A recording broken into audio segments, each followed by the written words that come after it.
बहुत स्वागत है आपका एक बार फिर बुलेटिन में। शुरुआत करते हैं बुलेटिन की, जहां दिल्ली के करावल नगर में 4 मंजिला इमारत गिर गई, जिसका कारण ये बताया जा रहा है कि यूपी के लोनी इलाके के बुलडोजर ने करावल नगर में आकर नाले की सफाई करना शुरू कर दी, जिसमें बिल्डिंग गिर गई। बिल्डिंग के गिरने का वीडियो भी वायरल हो रहा है और इस मामले पर आपने सवाल उठाए हैं, आखिर यूपी के लोनी का बुलडोजर दिल्ली में कैसे पहुंचकर कार्रवाई करने लगा। ये सवाल भी उठ रहा है कि मकान मालिक को कौन मुआवजा देगा, यूपी की सरकार या फिर दिल्ली की सरकार, और इसी पर चर्चा करेंगे। लेकिन उससे पहले रिपोर्ट।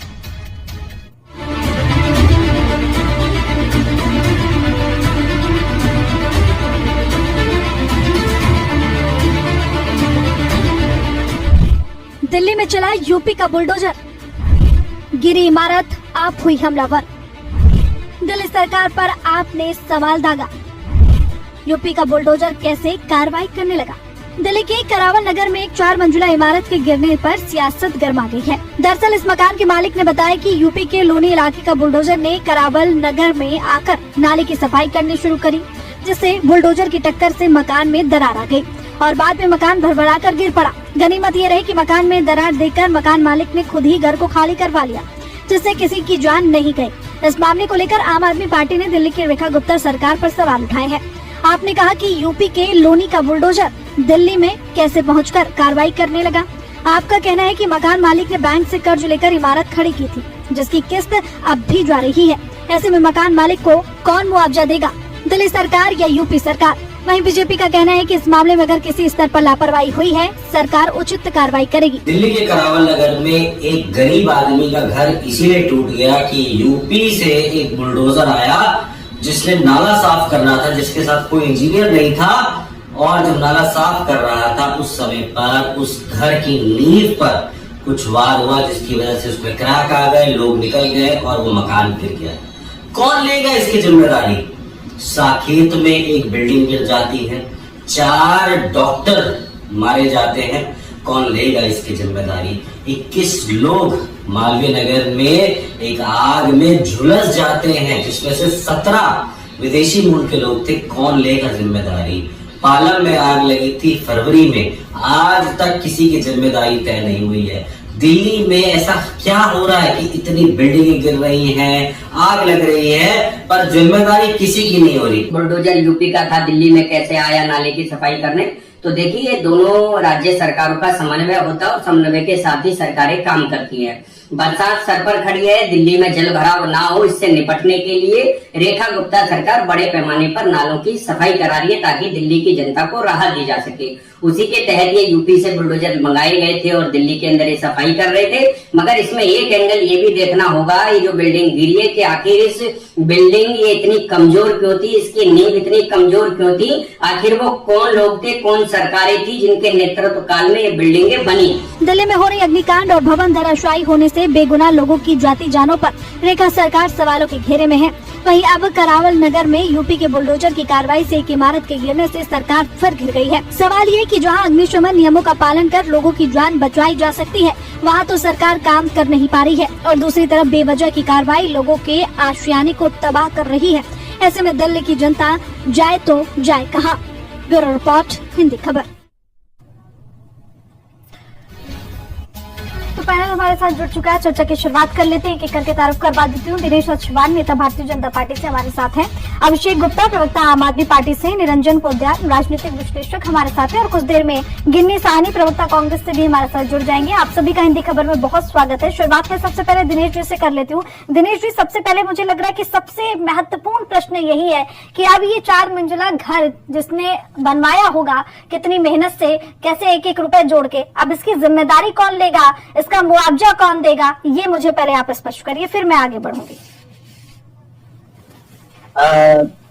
देखिए, मैं बड़ा ही दुखी मन से उस गरीब परिवार के साथ ये घटना घटी है। मीना जी, मैं उनके परिवार के सुख में साथ हूँ, क्योंकि घटना तो घटी है और इस पर जो भी की भी लापरवाही रही है, जो भी इसमें कांड रहे हैं, उन कारणों की जांच भी होगी, उस पर हम आगे बात नहीं करेंगे। परंतु ये भी देखना होगा कि वो जो मकान था, बिना उसकी स्ट्रेंथ के, उसमें पिलर, बीम वगैरह, ये सब चीजों की कमी रही है। 25 गज का 4 मंजिला मकान था, मैं मौके पे देख के आया हूँ उसको, उस जगह को, क्योंकि मेरे यहाँ से ज्यादा दूर नहीं था।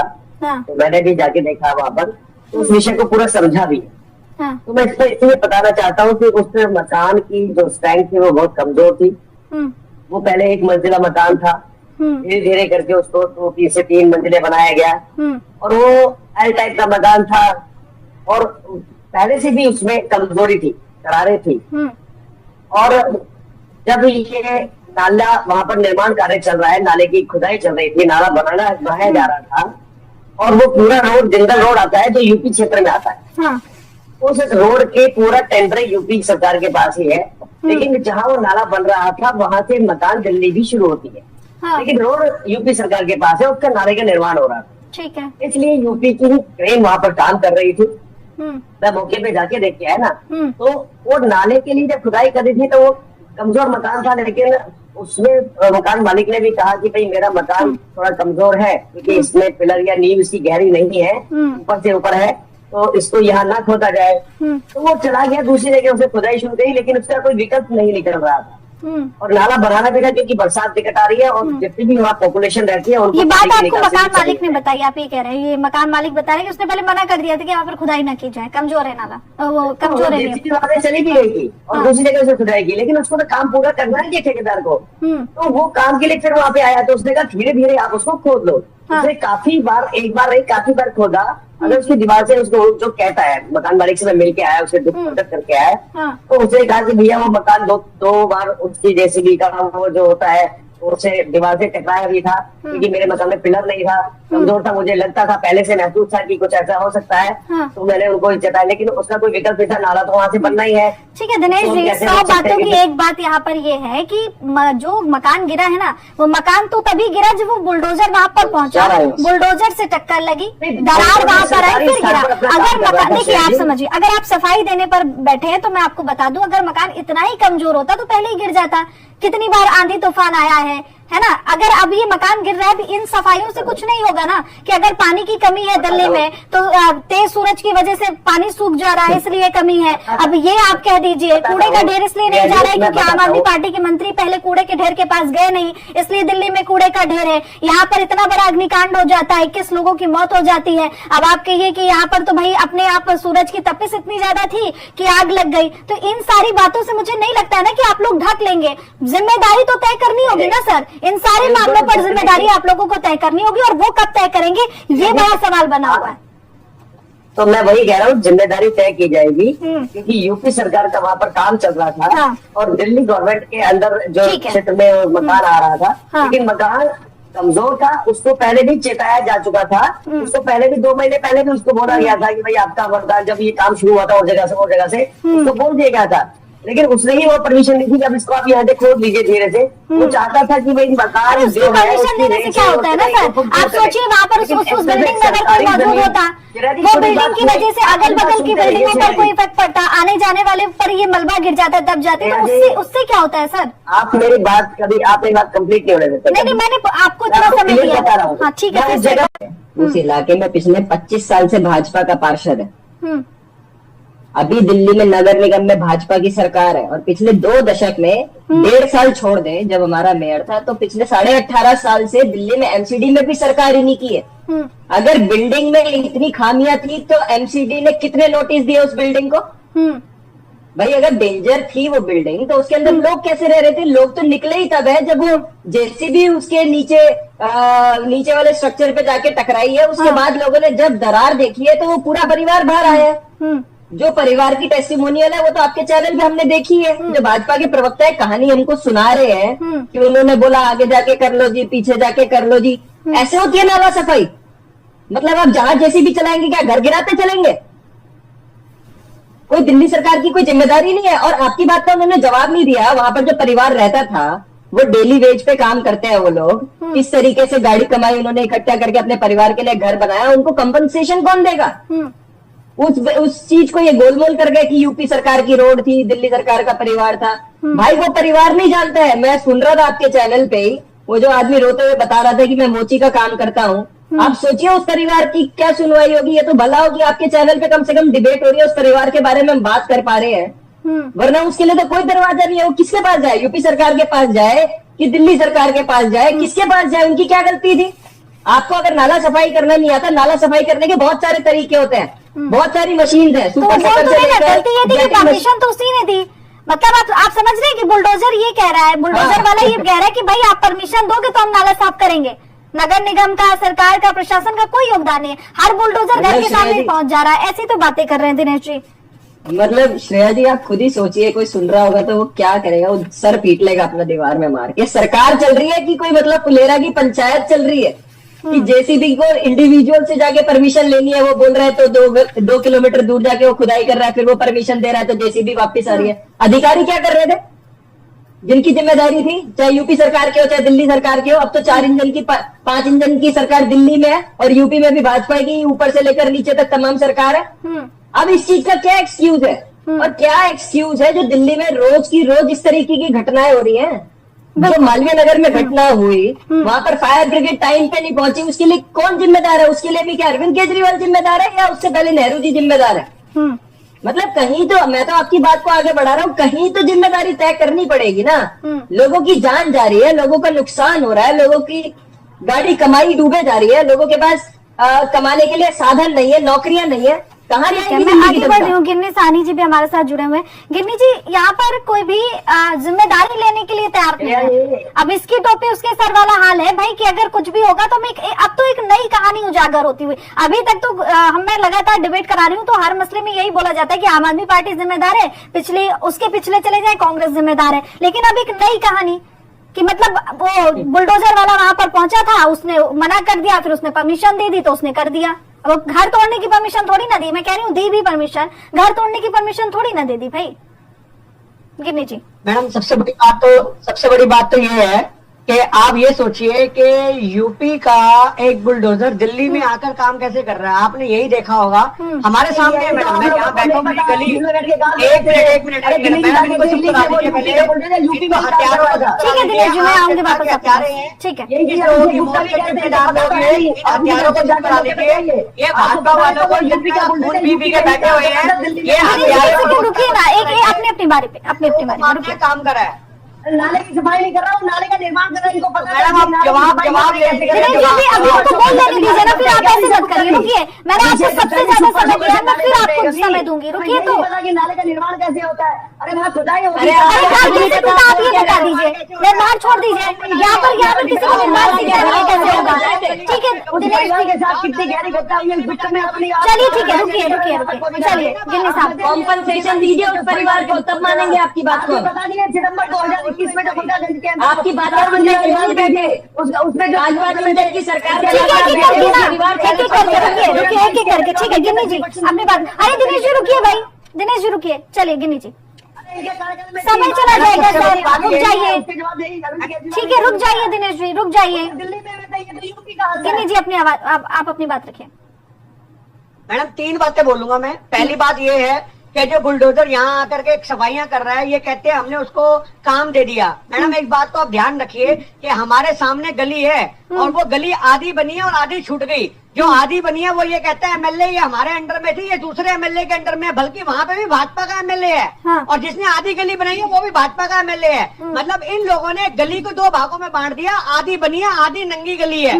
और ये कहते हुए मतलब इनका कोऑर्डिनेशन भाजपा वालों का दिल्ली में, और दिल्ली के विधायक आपस में कोऑर्डिनेशन नहीं बना पा रहे और ये यूपी से दिल्ली का कोऑर्डिनेशन बना रहे। पहली बात तो ये। दूसरी बात, मैडम, उसने परमिशन दी अपने नाले की सफाई करने की, तो आप उसका मकान गिरा रहे हो। आप वाली बात, आपने ये परमिशन क्या उस सिली की सफाई के दौरान तेरा मकान गिर सकता है? क्या आपने उसको चेतावनी दी? आपने चेतावनी दी। और तीसरी बात, और मैडम तीसरी और सबसे महत्वपूर्ण बात, आज उस आदमी को मुआवजा इनको देने की बात आई तो ये कह रहे हैं हम उसके पास गए, हमने उससे बात करी, वो खुद कह रहे हैं कि भाई साहब मेरा मकान तो कमजोर था।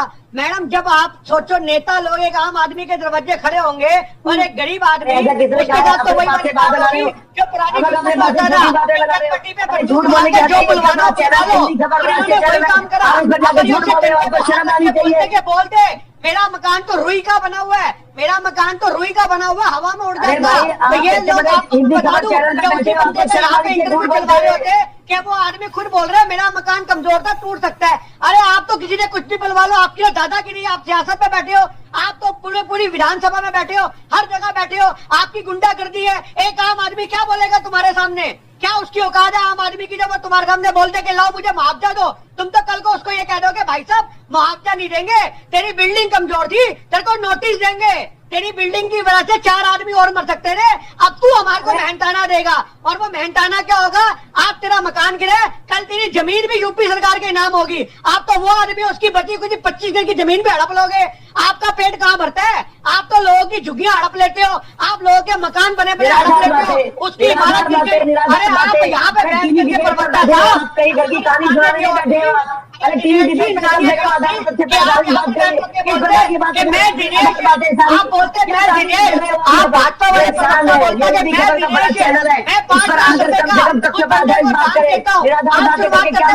चलिए ठीक है, एक एक करके बोलिए तो मुझे लगता है कि अपनी अपनी बात आप लोग रख पाएंगे। ठीक है, मैं आगे बढ़ रही हूँ और निरंजन जी के पास जा रही हूँ। निरंजन जी, आप क्या समझ पा रहे हैं इस पूरे मामले से? क्योंकि हर एक मामले पर एक नई कहानी निकल कर आती है। अभी तक तो चलिए थोड़ा बहुत कहीं ना कहीं एडजस्ट हो जाता था, हजम हो जाता था कि आम आदमी पार्टी ने कुछ नहीं किया, उसके पहले कांग्रेस ने कुछ नहीं किया, अभी हमें आए हुए 1.5 साल हुए तो हमसे आप लोग इतनी अपेक्षा क्यों कर रहे हैं? जादू की छड़ी थोड़ी ना चला के हम पूरा दिल्ली बदल देंगे। अब यहाँ एक अलग कहानी, मतलब आप समझिए कि एक जिम्मेदारी लेने की बात होती है तो हमें जिम्मेदारी नहीं लेनी है, हमें एक बार मानना ही नहीं है कि भाई हम यहाँ विफल हो गए, लेकिन हमें बताना बहुत कुछ है। देखिए श्रेया जी, यहाँ पे मेरा अगर मानना पूछेंगे तो मेरा ये मानना है कुछ लोग बूझा और कुछ लोहार बूझा।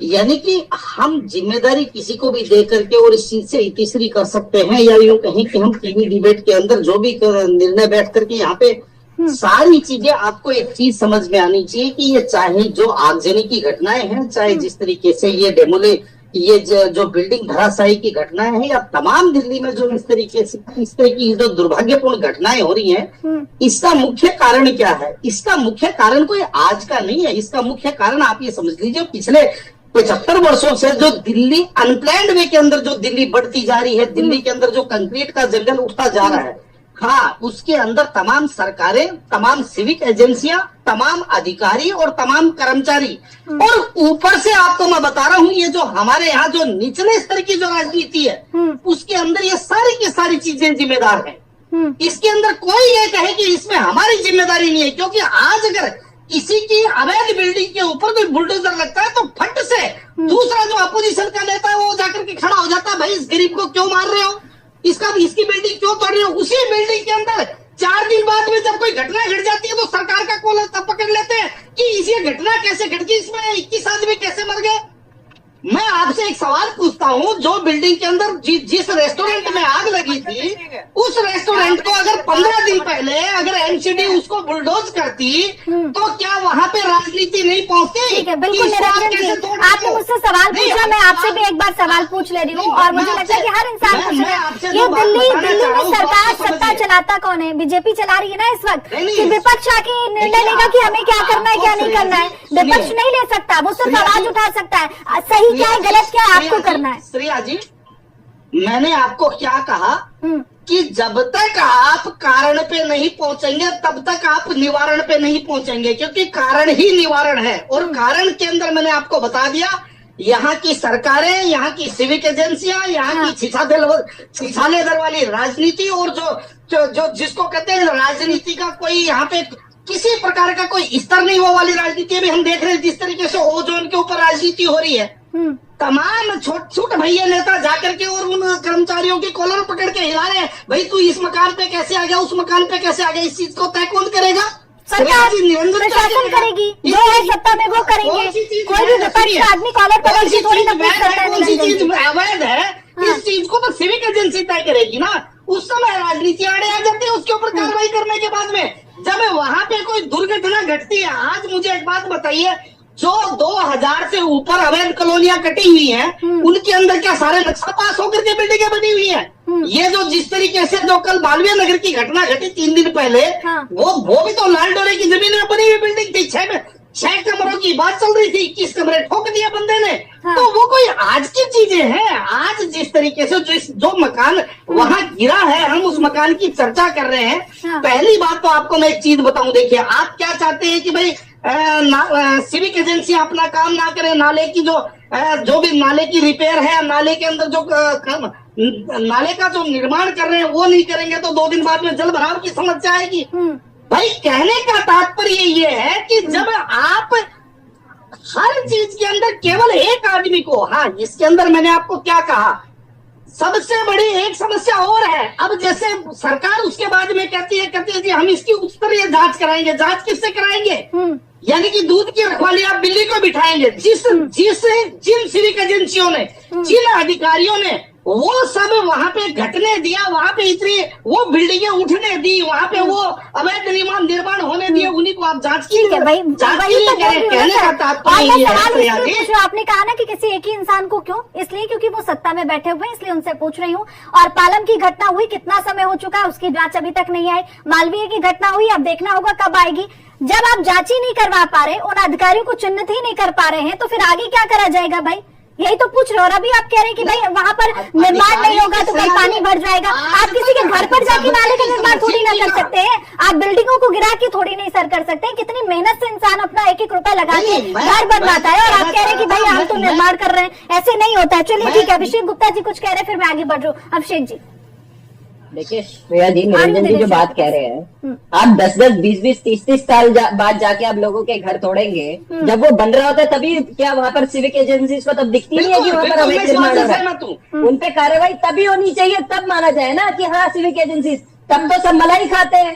1 नंबर का पैसा भी वो ओनर को लगाना होता है और 2 नंबर का पैसा भी ओनर को लगाना होता है, तब जाके उसका मकान बनता है दिल्ली में। इस बात से तो कार्रवाई तो सबसे पहले अधिकारियों पे होनी चाहिए, बाद में बाकी। क्योंकि जिसकी जिम्मेदारी है दिल्ली की सिचुएशन को मेंटेन करने की, उन अधिकारियों पे कोई आज तक कार्रवाई हुई नहीं है। और अभी आपने जिक्र किया पालम वाले इंसिडेंट का। जब पालम वाले इंसिडेंट का आपको याद होगा, आपके साथ ही मैं डिबेट में था, तब ये कहा गया था भाजपा के प्रवक्ता द्वारा कि 1 महीने के अंदर डीएम इंक्वायरी हमने ऑर्डर की हुई है, उसकी रिपोर्ट आ जाएगी। आज 4 महीने हो गए, रिपोर्ट क्या छोड़िए आप, उसमें एक कोरा पन्ना तक नहीं हमने देखा है। कार्रवाई तो बहुत दूर की बात है कि किसी पे कार्रवाई हुई हो। जब कार्रवाई नहीं होगी तो किसी को डर क्यों लगेगा?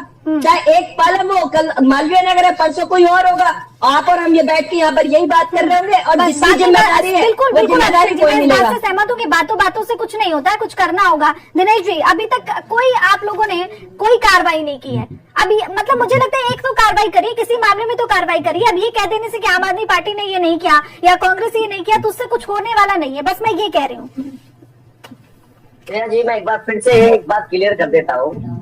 जिस रोड पर यह मकान था वह रोड उत्तर प्रदेश की जमीन है। हाँ। और उत्तर प्रदेश अपनी जमीन पर अपना नाले का निर्माण कर रहा था, अपने पानी की निकासी कर रहा था, और हजारों मकानों के आगे से वो नाला बनता हुआ चला रहा था। नाले की सफाई नहीं होती जिस प्रकार से इन अभिषेक गुप्ता जी को पता नहीं लगी, वो बार बार एक ही बात कहे, नाले की सफाई ऐसे नहीं होती, चुप कर होती है। अरे उनको कंपनसेशन कब दिलवाएंगे दिनेश जी, मुझे ये बता दीजिए। ठीक है दिनेश जी, आप ये कह रहे हैं कि वो मकान अवैध था, वो सरकार की जगह सड़क पर मकान बना हुआ था, आप ये कह रहे हैं? बता रहा हूँ, जल्दी समय खत्म। जवाब दे रहा हूँ मैं। हाँ, वो दिल्ली जी जो बेकार के निराधार बातें कर रहे हैं यहाँ पर बैठ के। अरे आप अपनी बात का तो मुझे बता दीजिए ना आगे, ताकि मैं बात आगे बढ़ा पाऊँ। आप ये कह रहे हैं कि सड़क पर बना हुआ था, क्या बता? और अगर सड़क पर बना हुआ था तो कैसे बना हुआ था? अपनी ये बात में फंस गया। आप मुझे सवाल का जवाब ही नहीं दे पा रहे। आप कह रहे हैं कि वो सरकार की जगह थी, वहाँ पर अवैध तरीके से मकान बना कैसे? वहाँ पर अवैध तरीके से मकान कैसे बना? आप मुझे बता दीजिए, फिर मैं खत्म करती हूँ। उसीलिए तो मैं कह रहा हूँ निरंजन पोद्दार के साथ मैं सहमत हूँ। इतने वर्षों की सरकारें तो इन्होंने रात के 27 साल में आप अपनी बात के साथ सहमत हो जाइए। आप जो कह रहे हैं मैं वही पूछ रही हूँ, आप मुझे क्लियर तो कर दीजिए। लेकिन मुझे पता है कि आपके मुंह से गलती से निकल गया और आप वो क्लियर नहीं करेंगे। फिलहाल समय देने की इजाजत देता है। आप सब हमारे साथ जुड़े, चर्चा में शामिल हुए, उसके लिए बहुत बहुत शुक्रिया। तो दिल्ली में देखिए लगातार जिस तरीके से बिल्डिंगें गिर रही हैं, लगातार जिस तरीके से आगजनी की घटनाएं सामने आ रही हैं, उसको लेकर सरकार पर सीधे तौर पर सवाल उठ रहे हैं कि इस तरीके से जो लगातार चीजें जो हमें नजर आ रही हैं उस पर कब कार्रवाई होगी। क्योंकि अगर याद हो आपको 18 मार्च की पालम की वो घटना, अभी तक उसकी जांच रिपोर्ट सामने नहीं आई है। और अगर आप इतनी पुरानी चीजों पर जांच नहीं करवा पा रहे हैं तो ये लगातार इस तरीके की जो घटनाएं हैं वो होती हुई नजर आएंगी। तो आगे चलकर क्या स्थिति दिल्ली की होगी वो सब समझ सकते हैं। फिलहाल बुलेटिन में इतना ही। फॉरन लौट रही कुछ और खबरों के साथ, तब तक के लिए बने रहिए हमारे साथ और देखते रहिए दिखकर। नमस्कार।